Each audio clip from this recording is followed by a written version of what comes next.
CitizenU.org presents The 12. We're the two teachers. And we are here to deliberate, cramming for your exam in 12 easy sessions. Today's finding, American political ideologies and beliefs. Ooh, that's tough to say. Ideologies and beliefs. Thanks, Dan. Say that 10 times, but we've got about 10 big tips for you in this unit.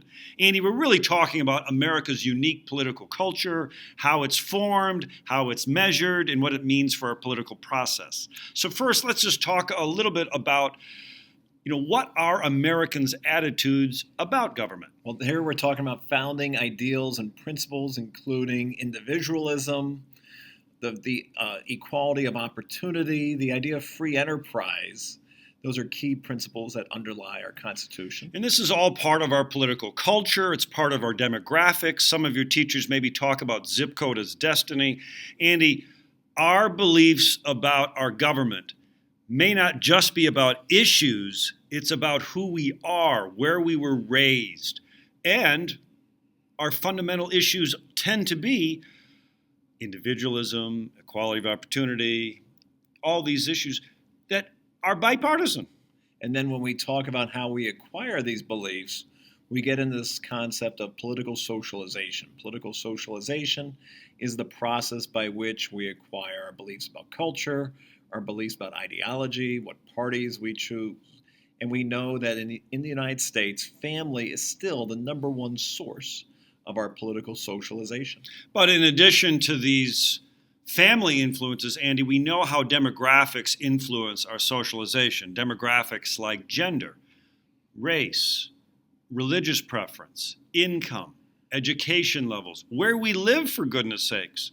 All of these factors influence the way we think politically. And we also know events can influence our ideology and our beliefs. We know that for many students, 9/11 and the after effects of foreign policy after 9/11 have influence on ideology. We know that globalization and the idea of American economics competing with other countries, the spread of products, the spread of ideas, also affect ideology. New technologies, Instagram influences our politics, go figure. But Andy, how do we know all this? We measure it through scientific public opinion polls. How do you do one? How do you take one? What makes it scientific? The key part of a scientific opinion poll is always the random sample, that you are questioning what's called the universe, everybody that is potentially the opinion that you want to measure. But then within that universe, anybody could be theoretically randomly selected to question. That's the random sample. That's the basis of a scientific opinion poll. Of course, I like to look also at the question and how it's asked, who's paying for the poll, the sample error. What's sample error? Can you explain that? No. But sample error is also known as margin of error. And this is the idea that every poll has a built-in a window of error, and if you have what's the acceptable number? Well, if you have a margin of error of plus or minus 3%, typically 3% is seen as a fairly valid poll. That means that approval number might be 3% higher than published, or it might be 3% lower than published. That's the margin of error, otherwise known as the sampling error. Andy, there are different types of polls.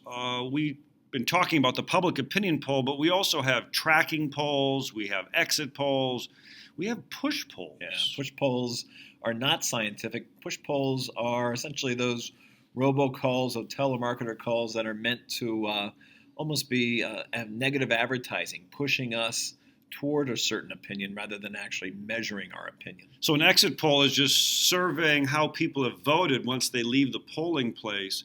And a tracking poll is that scorekeeper role where we're kind of tracking whether or not these candidates can win or not.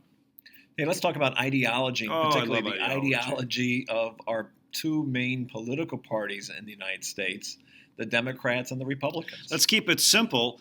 Republicans are conservative and Democrats are liberal. Well, what's that mean, Dan? Because I think we could look at liberal and conservative from a couple different perspectives. Socially, liberals in the United States tend to be in favor of personal choice issues, freedom of choice on abortion, drug use, whereas conservatives want a more traditional, moralistic approach to rules about abortion and drugs on social issues. And then you have economic issues where traditionally conservatives want less government influence on our economic choices, laissez-faire capitalism, if you will. Whereas liberals in the United States economically, they want more rules and regulations to restrict business practices, particularly to help the marginalized or to reduce pollution and the effects of greenhouse gases. And these are important labels. I always like to just simply say that conservatives tend to look back, liberals tend to look forward. But you've got to make sure you understand that what role should government play? Conservatives, less role in the economy, more role in social.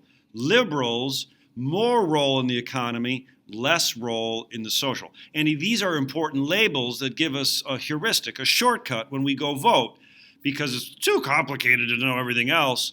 And this is why American political ideologies and beliefs are so important, because it's the bedrock of our participation. And we see those ideologies in policy making, particularly when it comes to balancing our individual liberties with social orders. And again, since 9/11, as we've grappled with how far do we want national security operations going and prying into digital messages of suspected terrorists, this is where we debate the individual liberties versus maintaining social order. Andy, I'll never forget when Alexis de Tocqueville visited America in 1830, and he was asked, what is it that makes American democracy so strong? The institutions? Oh, no, it's that unique political culture. Right.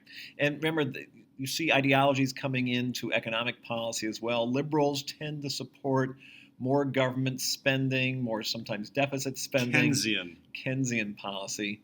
Where the traditional conservative supports smaller budget deficits, more free market principles.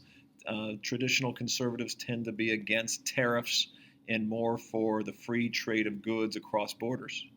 Oh, American beliefs, ideologies, how important to this course. We're the two teachers. No fancy words. No fancy suits. Plain talk about issues you need to know. Just